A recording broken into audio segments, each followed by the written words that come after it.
Let me tell you something, man. Every time I sit down and learn more about Islam, I think I'm ready. I think, alright, Steve, you've heard it all now. And then I read something new and it hits me right in a place I didn't even know needed. 'Cause Islam talks about the afterlife in a way that ain't meant to scare you or sugarcoat anything. It's meant to wake you up, me included. See, growing up, I heard about heaven and hell. Preachers talked about it.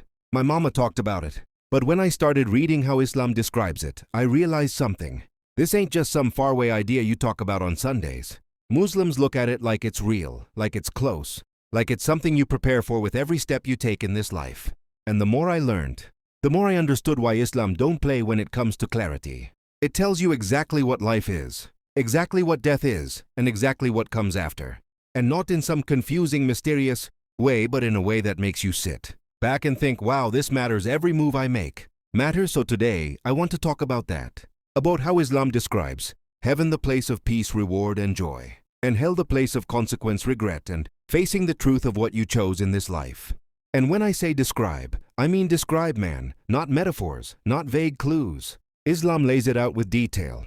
Detail that makes you feel something. Detail that makes you look at your own life and wonder if you're walking toward the right destination. We're talking about a journey every soul is going to take. Death, the grave, resurrection, standing before God, meeting your deeds, seeing the truth of who you really were, and then the final home, heaven or hell. So let's walk through it. Let's see why Muslims talk about these things with so much certainty, so much seriousness, and so much hope at the same time. And let's see why. No matter what religion you belong to, hearing this might just make you reflect on the life you're living right now. Now look, when Muslims talk about what happens after death, they don't talk about it like some mystery floating in the clouds. They talk about it like a process, a journey every soul goes through. And honestly, the way they describe it, it'll make you rethink the way you act, the way you speak, the way you live. Because in Islam, nothing you do disappears. Everything has a place. It lands. The first thing I learned was this idea that when your soul leaves your body, it ain't just lights out. Muslims believe the soul is greeted, either with peace or with fear, depending on how you live. And when I read that, man, it got to me, because that's the thing about life. You can fool people, you can fool the world. But when it comes to God, you can't fake nothing. Not a single thing. Then you've got the grave. Now, in my mind, growing up, the grave was just where your body goes. That's it. But Islam takes it deeper. It says that what happens in that grave depends on the life you lived. A place of comfort or a place of pressure. And I thought to myself, Lord have mercy, imagine your choices catching up to you, even before the day of judgment.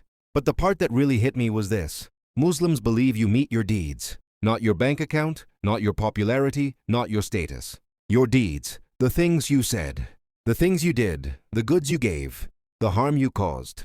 It all stands with you like an honest mirror that can't lie.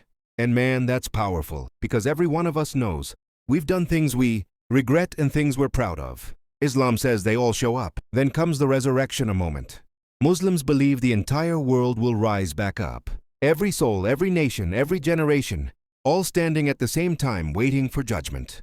And Islam says God himself will call us to account. No middleman, no lawyer, no excuses, just you and the truth of your life. And when I read that, it didn't scare me. It sobered me, because sometimes life gets so busy, so noisy, you forget that it's all temporary. You forget you're going to stand someday. And even if you don't believe the same thing Muslims do, the message is the same. Your actions matter, your character matters, what you leave behind matters.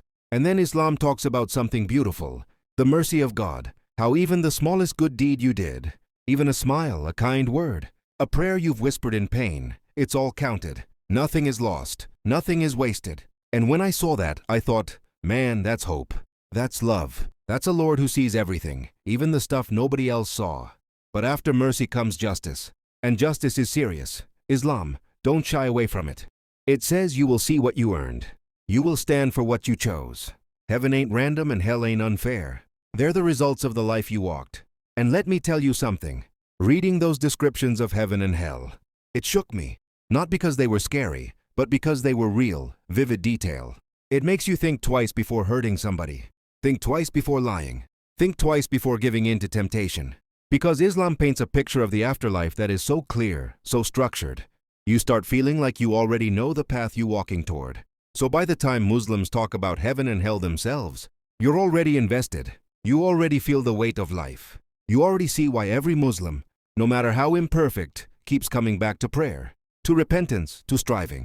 They're preparing for the meeting, the moment, the final chapter. And that's what we're going to talk about next. What heaven actually looks like in Islam, and what hell really means. Not in some movie-style way, not in some exaggerated fantasy, but in the exact striking way. Muslims have been describing it for over 1,400 years. Now let me tell you something. When Muslims talk about heaven and hell, they don't talk like it's some bedtime story or some preacher's threat. They talk like it's real. They talk like it's a destination already built, already waiting, already prepared. And the way they describe it, man, it'll make you sit still for a minute. Let's start with heaven, Jannah. Now I grew up hearing about heaven. Clouds, angels, bright lights, all that.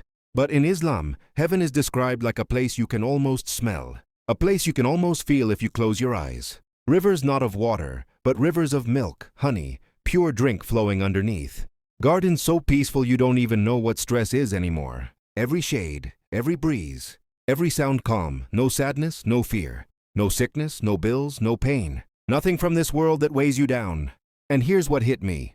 In Islam, heaven is personal. It's not one size fits all. It's tailored, built around what your soul longs for. Your peace, your joy, your happiness. Everything you ever lost, everything you ever prayed for, everything you thought you'd never have is all restored. It's like God is telling you, I saw you. I saw you held on to. I saved the best for you. But the part that got me the most, Muslims believe that the greatest reward in heaven isn't the rivers, or the gardens, or the palaces. It's meeting God, actually experiencing peace from the one who created peace. And when I heard Muslims talk about that, you could feel something like they're living this life with a longing you can't fake. This ain't fear religion, it's hope religion. Now hell, and look, I'm not going to sugarcoat it. Islam describes hell in a way that makes you understand. This ain't a place you just accidentally end up in. It's a result. A consequence, something you walk toward through choices you keep making even when you know better. Islam says hell is not unfair, not random, not thrown at you. It's justice. And sometimes justice is heavy. It's the place for the people who hurt others without remorse. People who had chances, ignored them. People who knew the truth but chose arrogance.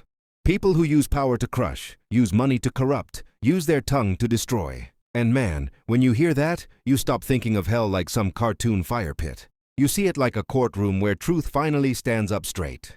The way Muslims describe it, hell isn't just fire, it's regret. It's the moment where the truth you denied all your life is suddenly standing right in front of you and there's nowhere to run. It's knowing you had a chance every single day and you threw it away. But even here, Islam says God's mercy is so wide. He forgives people up until the very last heartbeat. That part moved me because it makes you realize hell ain't something God wants for you. It's something He warns you about so you don't end up there. And when Muslims say that this life is a test, they mean it, but not a test to make you fail. A test to show who you really are. A test to elevate you. A test to purify you. A test to prepare you for forever. That's not like these few decades we're all scrambling through.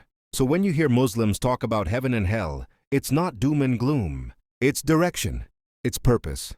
It's a reminder that you're not just here working, stressing, paying bills, scrolling your phone until you fall asleep. You're on a path and every choice you make is building something you're going to walk into one day. And the way Islam lays it all out is clear, is structured, is balanced. You understand why Muslims pray so much, why they fast, why they protect their families, why they stay away from certain things. They're not doing it to be strict. They're doing it because they know what's waiting on the other side. You know, after learning all this, what really stuck with me wasn't fear and it wasn't confusion. It was clarity. Islam treats the afterlife like something you prepare for the way you prepare. For a big journey with intention, with honesty, with a clean heart. And I found myself thinking, man, if people really live like this, life wasn't the finish line.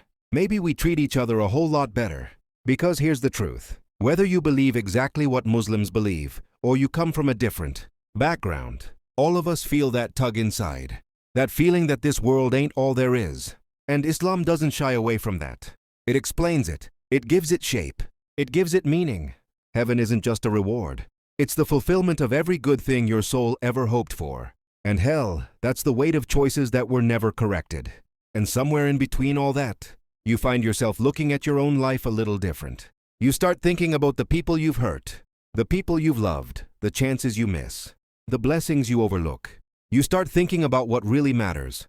And that's the power of these teachings. They don't just make you think about death. They make you live better, kinder, braver, more grateful, more aware, more human. So when Muslims talk about heaven and hell, they're not talking about some faraway fantasy. They're reminding themselves and anyone listening that the life you build here shapes the life you meet there. And honestly, that's something that hits everybody's heart, no matter where they come.